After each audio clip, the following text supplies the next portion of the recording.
Greetings, and welcome to podcast number 4 of Machine Civilization. I am Clayton Barnett, the author of said future history.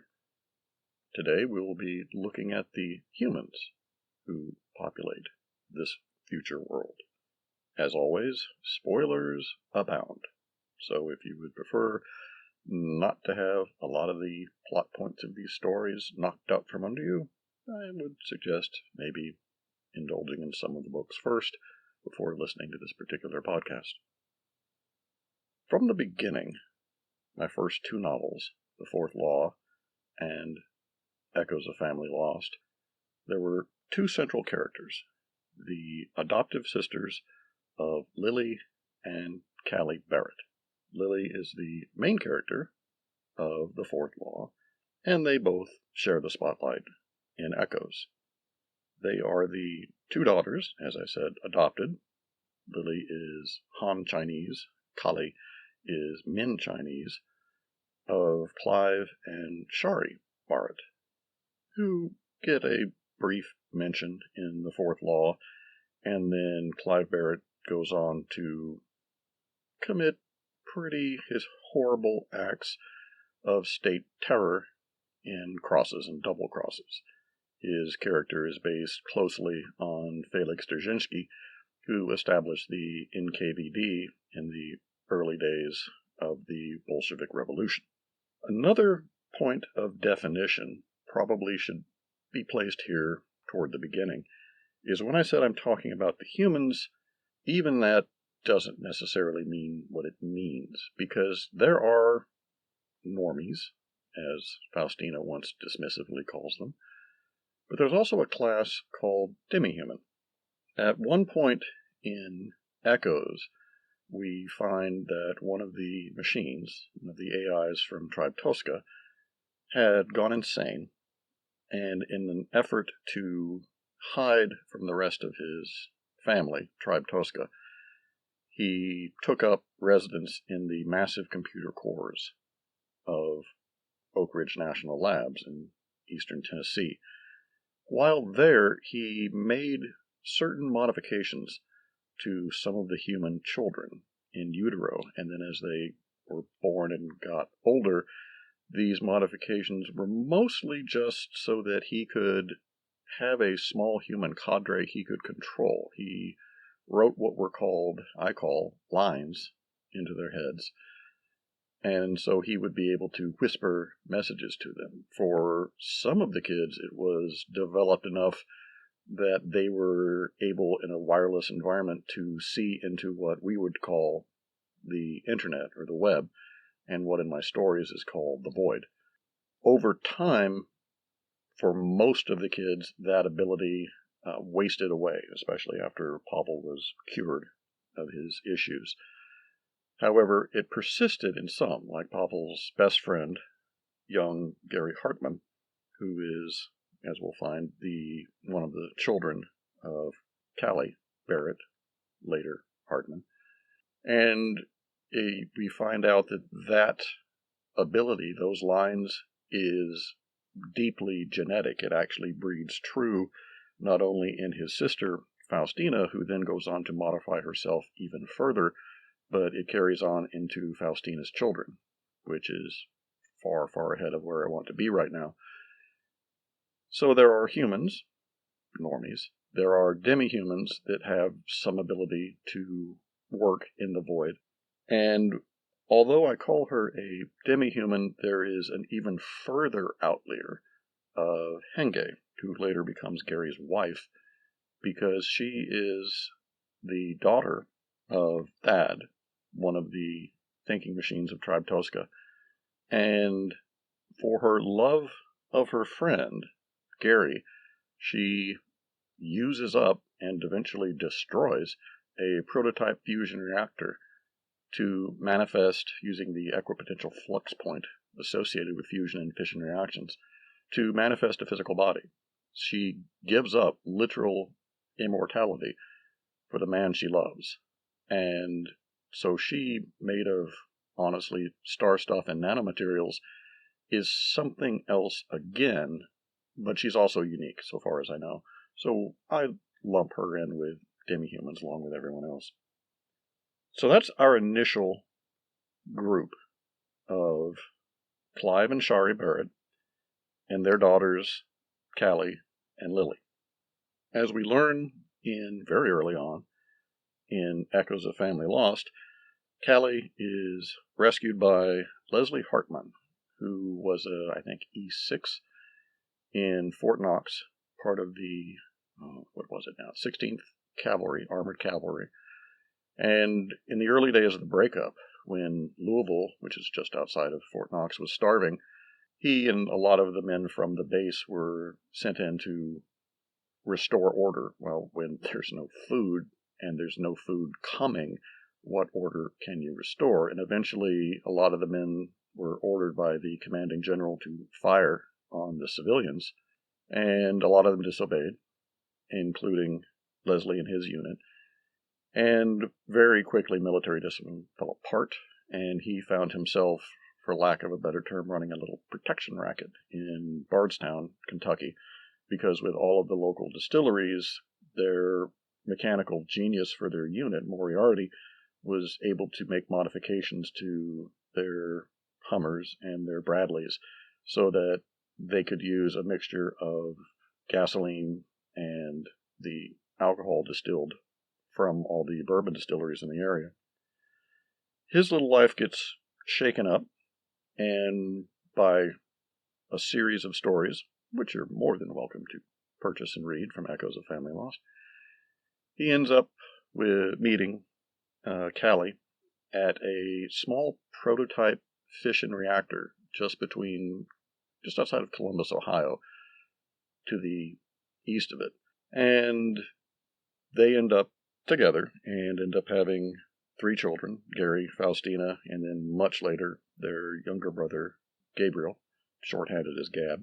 When we meet Cali and Leslie, their son, 3-year-old Gary, is already with them, and shortly thereafter, when they find themselves in Huntsville, former northern Alabama, Cali is already pregnant with Faustina, but doesn't know that until it's pointed out by the android form of Fausta. Her interaction with Leslie, Fausta's interaction with Leslie, to save the demented machine Pavel, is one of the reasons they chose Faustina, a play on Fausta's name, to be the name for their daughter.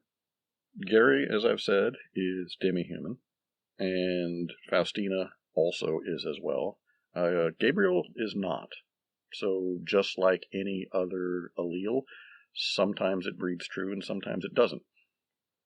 At the midway point on the other side of the continent, Lily Barrett in central Texas eventually is met by a diplomat from the resurrected Habsburg Empire. That will be a part of a podcast where I discuss international politics, so just roll with the fact that the Visegrad group added a few more countries, and in order to have a titular head, put a Habsburg back on top, because it helps focus people's minds.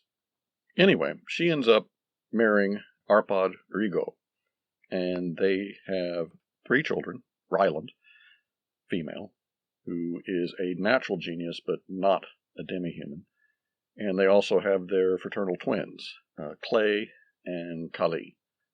Further afield from that, all the way out to San Diego, you have Katerina Sosabowski, who is half Japanese, half Polish, and she is the love interest of Christopher Deno, who I did mention in the last podcast is actually a synth, not a human.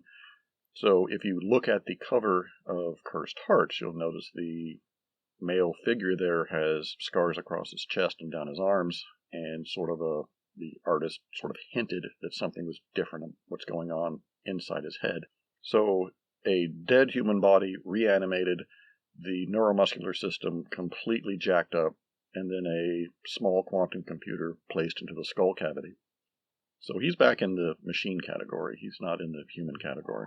Further north, we come to Portland, Oregon, and the stories of Nicole 5, friend and ally, and foes and rivals. There are the engineering students of Joe Kreeft in civil engineering, hoping to work on the hydroelectric dams up the Columbia River, and then Gil Haven, who is a mechanical engineer, and mechanical engineers are useful in almost any capacity. Some of the other people, other humans we meet in that area, of course, is Mayor Johnson, dictator in all but name of Portland, Oregon. He's multi-mixed race, and his daughter, Teresa, even more so. Teresa plays a role in Friend and Ally, and a much more significant role in Foes and Rivals, as Nicole 5 gets deeper and deeper into local politics in an attempt to salvage the political situation, and starts setting young 23-year-old Teresa up as something of a princess and heir of her father, the dictator. Outside of Portland, to the north, Seattle did not come out of the breakup well. Seattle and its surrounding area, much like the core area of Dallas, Texas, which was burned out by XCOM, which is Clive Barrett's organization.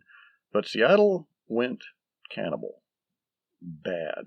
And initially riffing on Niven and Cornell's Lucifer's Hammer novel, work of genius from the mid-1970s, is that once the population had dropped to a certain point and they were able to start raising pigs and sowing crops, but something like cannibalism turned into their religion. Because if you look back at examples of that in history, people who have gone cannibal don't really consider themselves to be part of the human race anymore.